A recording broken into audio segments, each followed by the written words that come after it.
Hoje, hoje é sexta-feira, 14 de outubro de 2022 e saiu o Datafolha. Continua tudo igual. 49 Lula, 44 Bolsonaro, exatamente como estava na semana passada. Cristalizado é a palavra que descreve essa eleição. Os candidatos, eles não perdem voto, não ganham voto. Pois é. E o dia da eleição está chegando e com ele chega a segunda edição da nossa live de eleições. Assim que as urnas fecharem, às 17 horas, eu, Fábio Tavares, Marilis Pereira Jorge e Christian Lynch, convidados, iremos analisar os resultados do pleito e daremos a nossa opinião de como será o Brasil a partir da segunda-feira, 31. Participação especial da nossa equipe de jornalistas espalhados por todo o Brasil. Ative o sininho para não perder essa. E vamos reagir?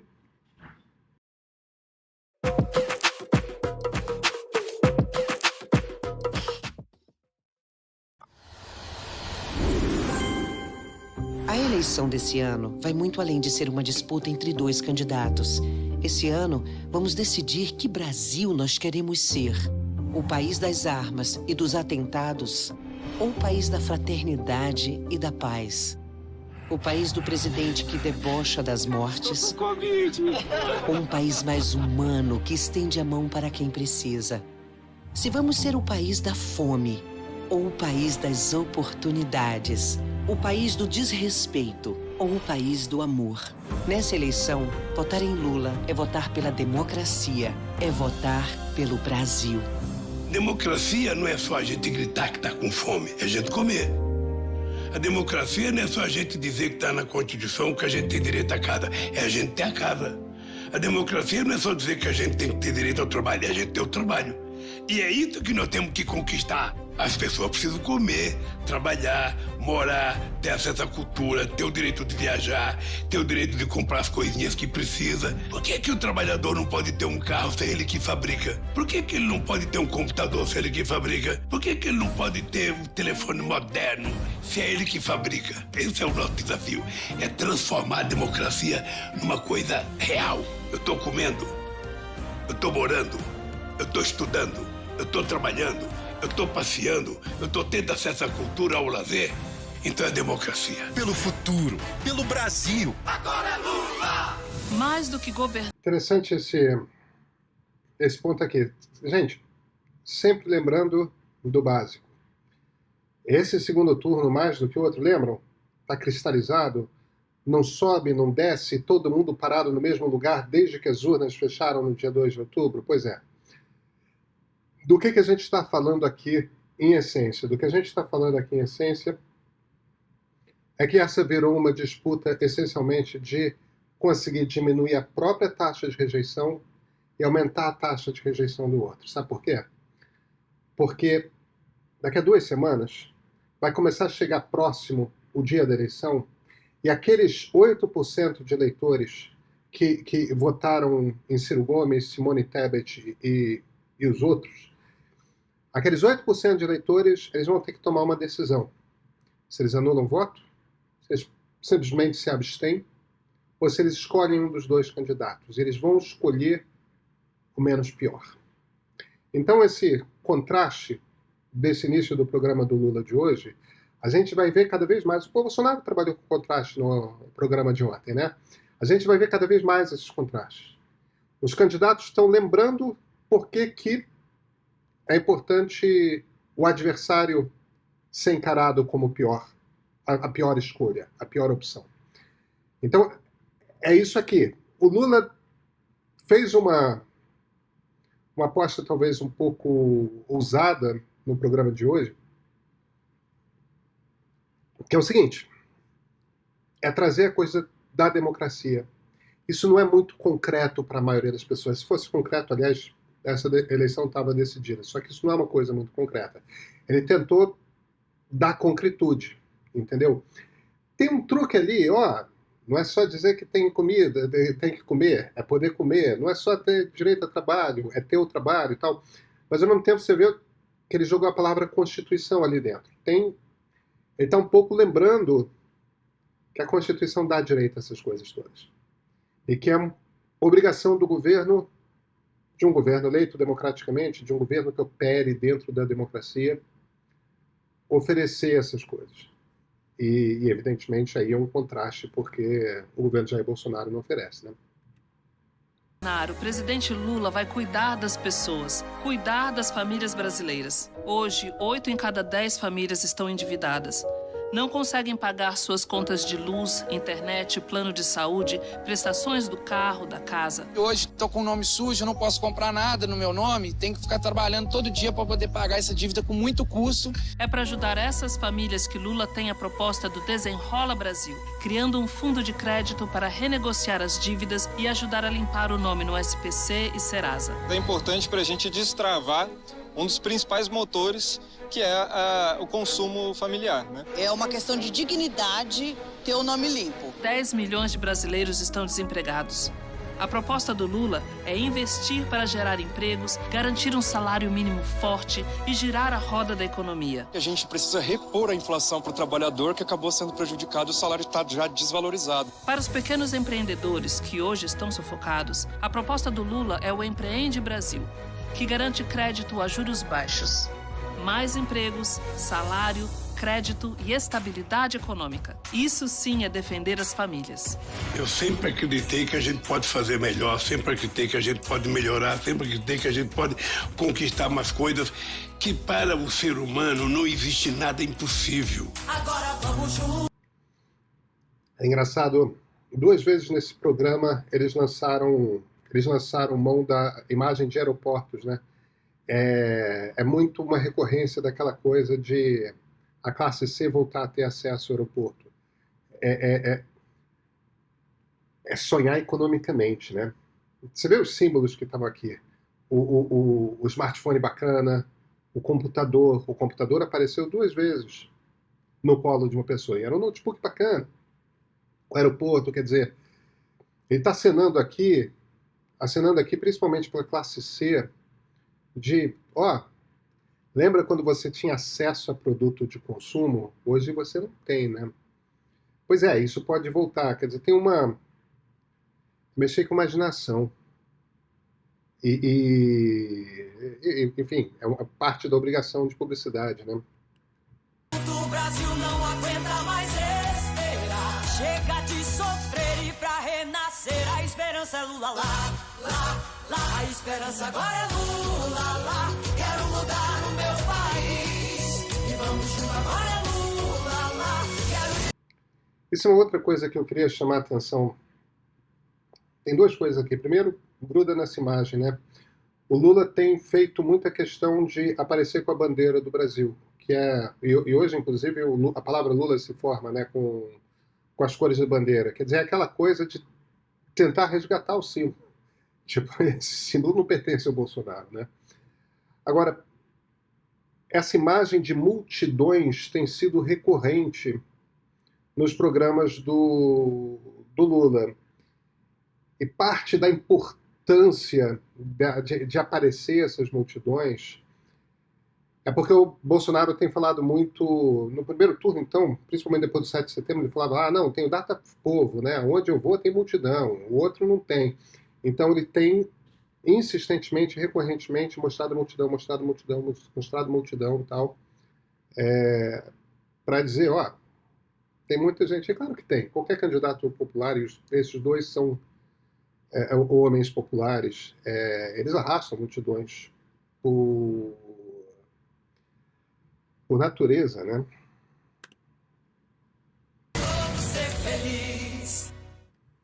Bolsonaro não tem condições de ser presidente. Agora o paletó é preto, cores sóbrias. Você vê que teve aquele corte, acabou o programa, agora tem um pré-programa Bolsonaro. E o pré-programa Bolsonaro, as cores, de repente, ficam mais escuras, muda o tom, né? Bolsonaro é incompetente. Eu não crio emprego. Não tinha nada para estar aqui. Nem leva um jeito. Foi um desastre na economia e transformou o Brasil numa vergonha mundial. E enquanto você trabalha tanto, Bolsonaro trabalha menos de 4 horas por dia. Bolsonaro é mentiroso. A economia está bombando. Não tem corrupção no meu governo. Ele diz uma coisa... Somos contra o aborto. Mas faz outra. Numa entrevista, ele já defendeu o aborto de um dos seus filhos. Bolsonaro conta várias mentiras por dia. A maioria, claro, contra Lula. Você já deve ter recebido algumas absurdas no Zap sobre fechar as igrejas, aborto ou legalização das drogas. Na verdade, tudo não passa de uma forma de desviar a atenção dos verdadeiros problemas do país que o governo dele só piora. Bolsonaro é desumano. Estou com Covid. Compra vacina, só manda aqui na casa da tua mãe. Falar que se passa fome no Brasil é uma grande mentira. Bolsonaro é agressivo. Eu quero todo mundo armado. Ah, você vai de novo. Vagabunda, dá te dou outra.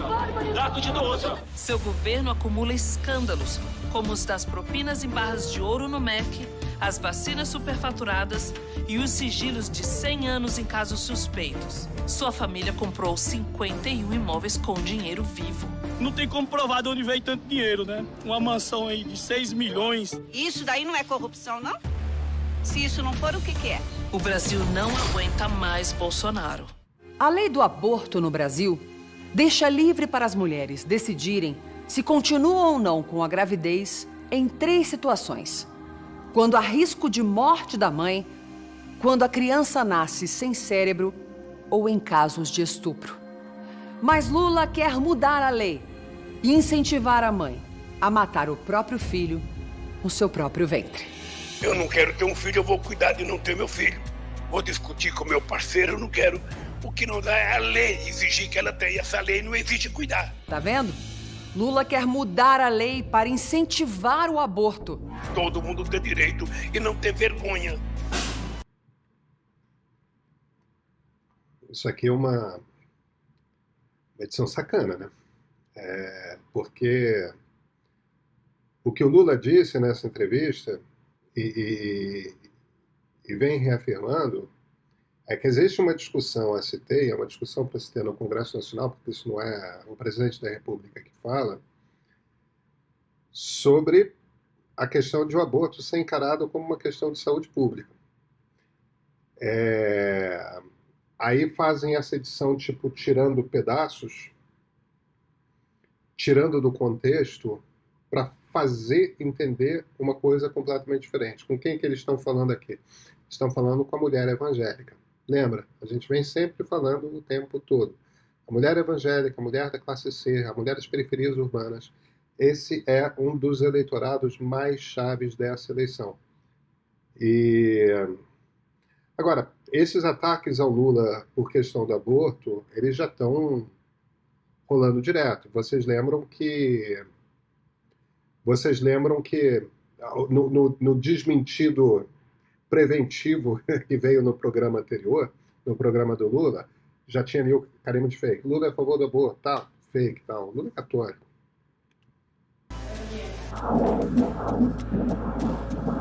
Aqui no Brasil ela não faz porque é proibido.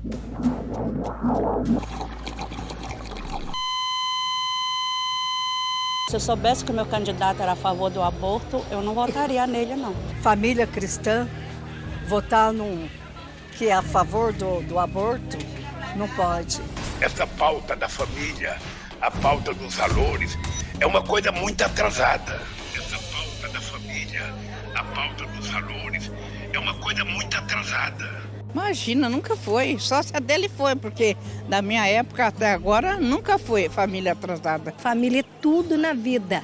Eu aprendi com meus pais. Quando ataca família, aí você vê que ele quer desestrutura total, desarmonia total. O Brasil com Bolsonaro valoriza a família e respeita a fé. O brasileiro é, acima de tudo, um povo de fé. Respeita a fé. Com aqueles ataques de pelanca lá em Aparecida.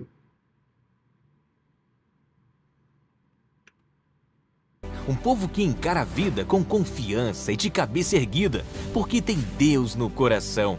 Um povo que ama sua pátria, valoriza a família e não abre mão da sua liberdade e dos seus valores. O que ele representa para mim é a família brasileira.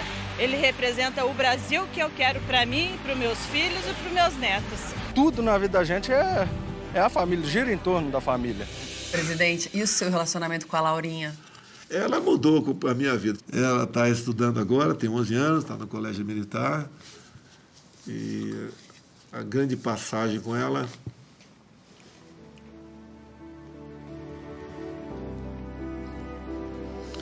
foi por ocasião da facada.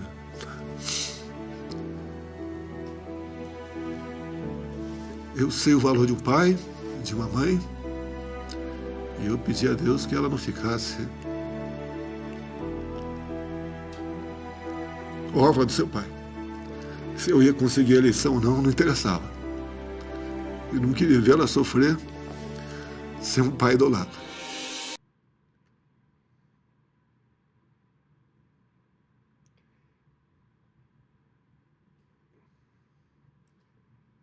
Vamos lá.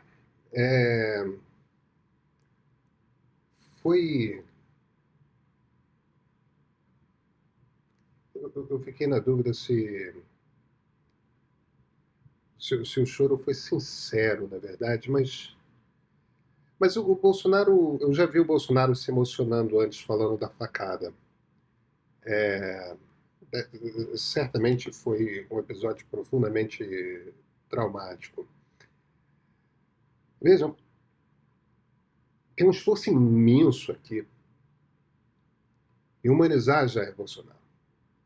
Por quê? Porque qual é o problema dele? O problema dele é falta de empatia. O problema dele é convencer as pessoas de que ele sente, de fato, alguma coisa por alguém fora da família dele. Humanizar o Bolsonaro, principalmente depois de como ele presidiu pela pandemia, é um troço profundamente complicado. Porque é aquele cara que diz que tem que matar, né? É aquele cara que diz que tem que morrer. É um cara muito obcecado com a morte o tempo todo. A morte está presente no discurso do Bolsonaro demais. E a grande rejeição ao nome dele vem disso, dessa falta completa de humanidade. Então eles estão trabalhando nisso. Gente, isso é o segundo dia seguido. O programa dele está melhor. Eu achei o de ontem melhor do que o de hoje, mas o programa dele está, de fato, melhor. Ele está tocando em aspectos que eles têm que tocar. Tal. Agora,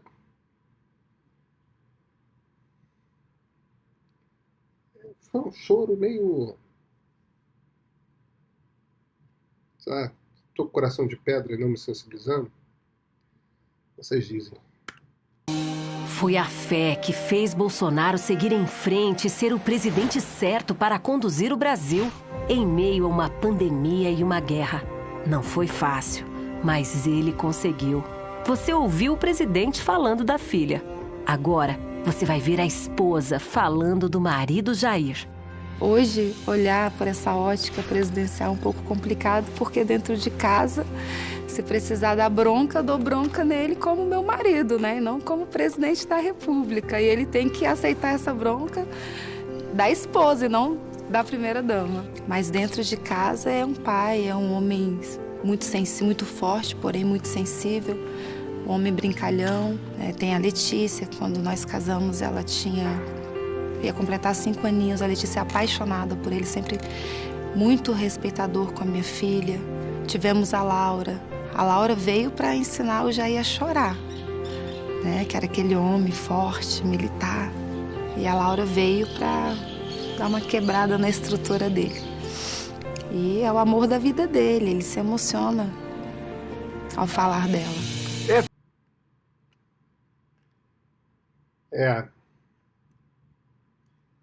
Vem cá, ficou forçado, né? Porque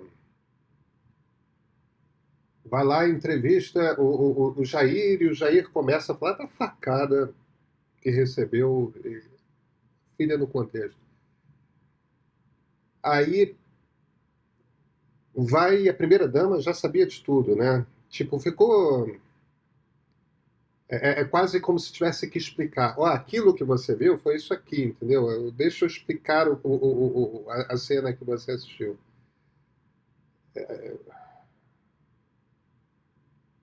Mas é o esforço de humanizar ele. E aí eu tenho sempre que lembrar o seguinte, é um cara que é inacessível, é um cara que não é carismático na coisa de demonstrar comoção, demonstrar felicidade, tal. As emoções que ele transmite com mais facilidade, que a gente vê com mais frequência, é a raiva, né? Então eles estão construindo aqui um programa tentando tirar leite de pedra. E será que o eleitor está entendendo isso? Será que o eleitor está sentindo isso? Será que o eleitor se comove? Não o eleitor bolsonarista. Aquele eleitor que... Para onde eu vou, né? Será que funciona? Será que pega? Porque ao mesmo tempo está Lula ali mostrando o Jair agressivo, né? Principalmente para cima de mulher. As mulheres sabem disso. E ele não se controla muito. Vai ser interessante assistir o debate no domingo, né? Para a gente sentir se ele vai conseguir. Porque ele fez muita... Ele não foi bem em nenhum dos debates, né? Essa coisa empacotada do programa eleitoral, agora ele tem que ir no debate sob pressão e transmitir isso. Será que ele vai conseguir? Porque senão soa falso, senão as pessoas...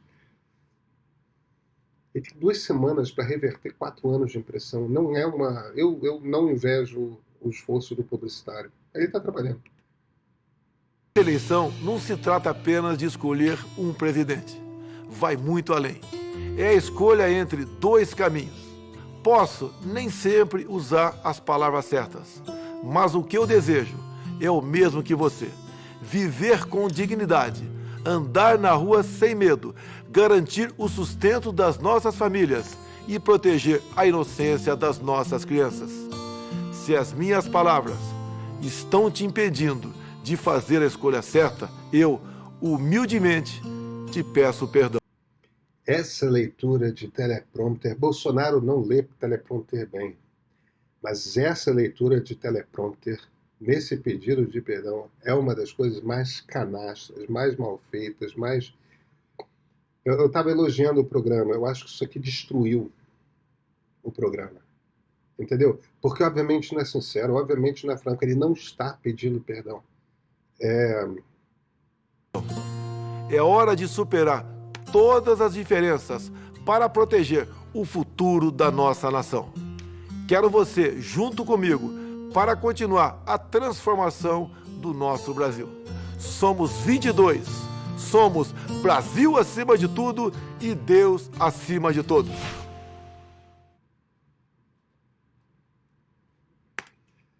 É isso aí, galera. Seguinte, amanhã é sábado e amanhã tem outro. Até.